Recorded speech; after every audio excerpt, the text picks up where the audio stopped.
Hello and welcome to Tripple A Tutorial. In this video, we are going to take a look at Adobe Photoshop Interface. Okay, so now I have my Photoshop open. Let's create a new document. Okay, so to create a new document, you go to File, then you click on New. Okay, so this is how it's going to open. All right, so I think we are all familiar with the options and stuff here. Okay, so if it's a print job, this is where you go. If it's a photo you are editing, or maybe you want to print or whatever it is, this is where you want to go. And the web as well, if you want to design for mobile phones too, this how it goes, like how we did it on Adobe Illustrator. Okay, guys. So with here, I will not waste much time here because we are all familiar with the options we have here. Okay, so I'll just change the preset name to practical. All right, the dimension I'll just leave it the way it is, but I'll not go for phone. I'll just go for print. Okay, so I'll choose my paper size here. As you can see, we have the letter, the legal, and the rest, A5, A3 stuff. Okay, it's a Photoshop have more print document options to choose from than Illustrator. Okay, guys, so without much time wasted, let's create our new document. So I'll click on create, and this is my new document which been created. Okay, so now if you are new to Photoshop, I hope by now you might be wondering, hey, these plenty tools. But if we should have a critical look at the panel we have here, okay, it's almost similar with Adobe Illustrator. Okay, guys, so I know most of the tools here, too, some of them are same, but not all of them. Okay, so now let's take a closer look at the interface. Okay, very well. So now starting from the far left, we have this panel. Okay, the panels you are seeing here, this is the tools panel. It contains all the tools that can be used in Photoshop. As you can see, we have a lot of icons. Okay, so all of them have a lot of icons here. So to activate a tool, we simply click it or press the shortcut on our keyboards. Okay, guys, so when I should come here and click on the text tool or any tool, I'll click here. Okay, automatically I have activated that particular tool. Okay, so when a tool is being activated, it has a highlight square, okay, behind it on the tools panel. So that gray something that you see, so that tells you that automatically you have selected that particular tool. Okay, guys, and you will also notice that the mouse cursor change indicating which tool is active. So as you can see, we have the crop tool here, and as you can see, we have this mouse cursor change. All right, now we have the marquee tool here, and you can see that one too, the mouse cursor changes. So any tool you pick here, okay, the mouse cursor do change. Okay, so don't expect to have same mouse cursor. Some of them have the same, but they all work in different ways. Okay, so in Photoshop we will be using many tools, and most tools have their unique mouse cursor, like what I just demonstrate here. Okay, anything you pick here have its own unique cursor. Okay, now if we look carefully, we can also see that some of the icons here have a little white arrows in the bottom right corner. Okay, so if we click and hold on the icon, okay, it will reveal more tools in that set.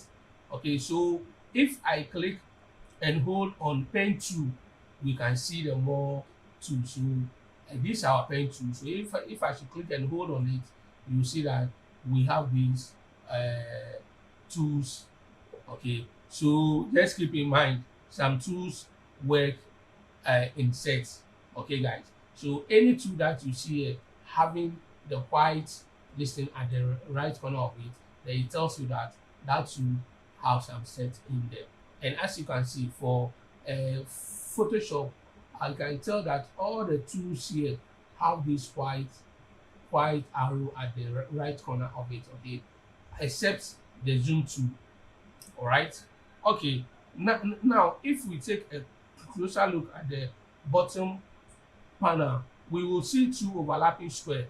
Okay, and these two overlapping square are this color, these panels we see here. Okay, so if you are a beginner, you will not be familiar with this. What this one represents is foreground color and background color.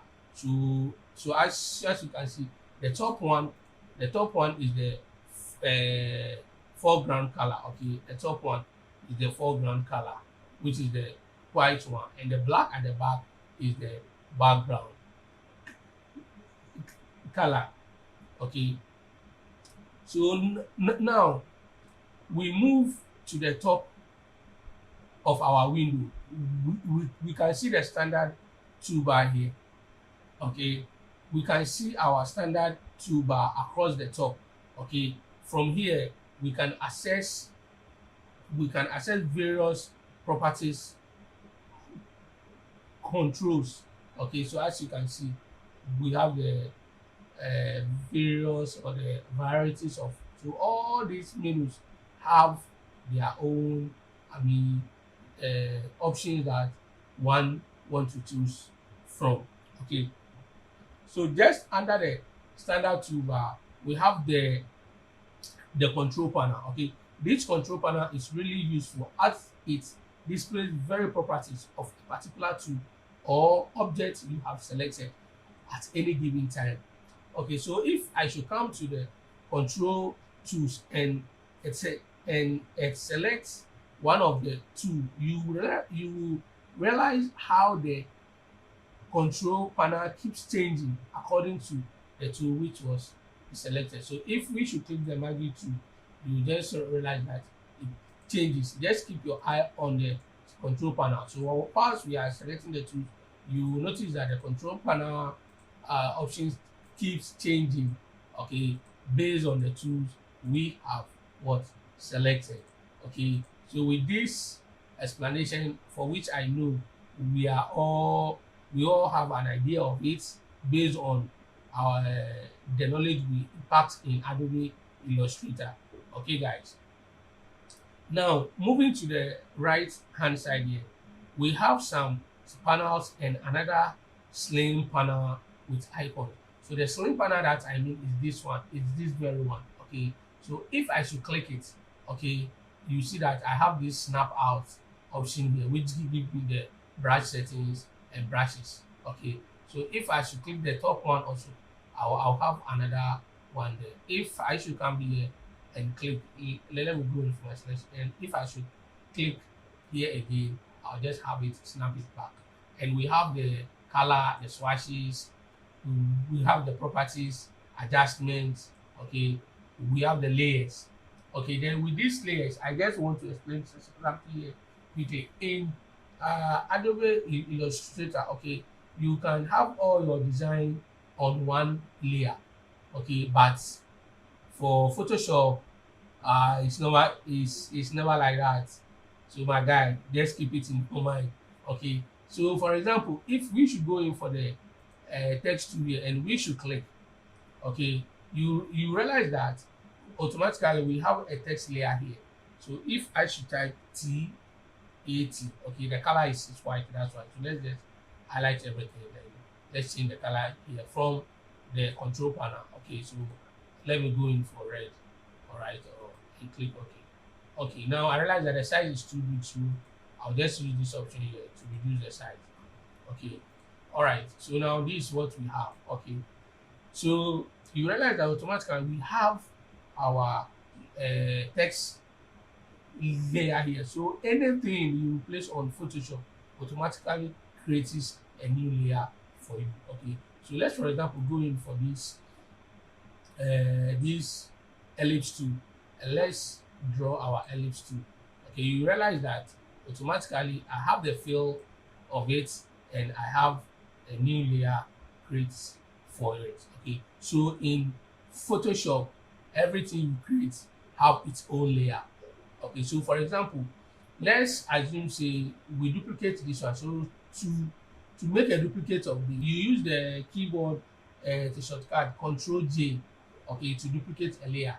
Okay, so Control J means that we are duplicating the same layer. So you have it ellipse one, then ellipse one copy. So this tells you that this is the copy.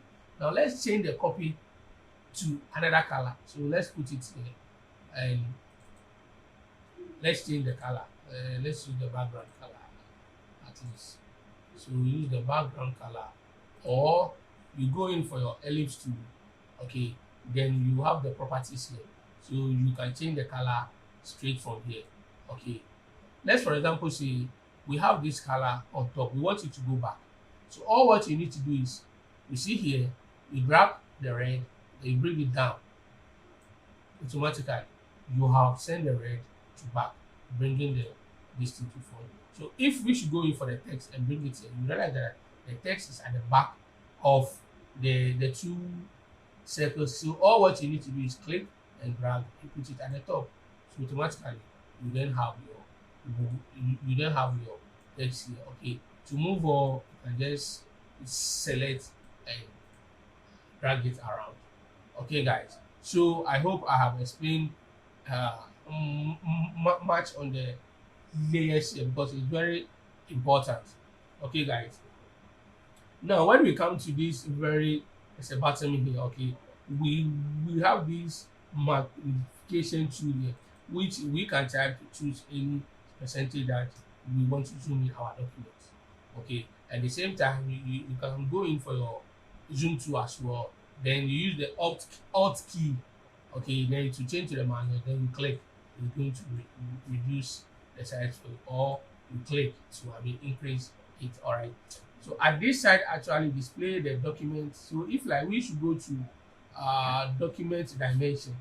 Okay, so this one gives us the size of the document and the resolution. Okay, so if we should click and hold, it will just give us all the details that we need here. So the width is 2550 pixels, which is 8.5 inches, and we have the height, which is 3300 pixels, which is 11 inches, and the type of color we are using, which is RGB.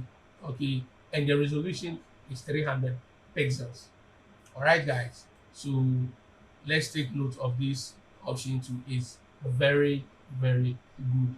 Now, so the next thing I want to touch on is the document tabs. Okay, so currently we have this document open, and if we look carefully at the top left corner under the control panel, okay, which is here, I'm talking of this tab here. Okay, we have a tab that shows a document name. All right, so I just give the name of practical.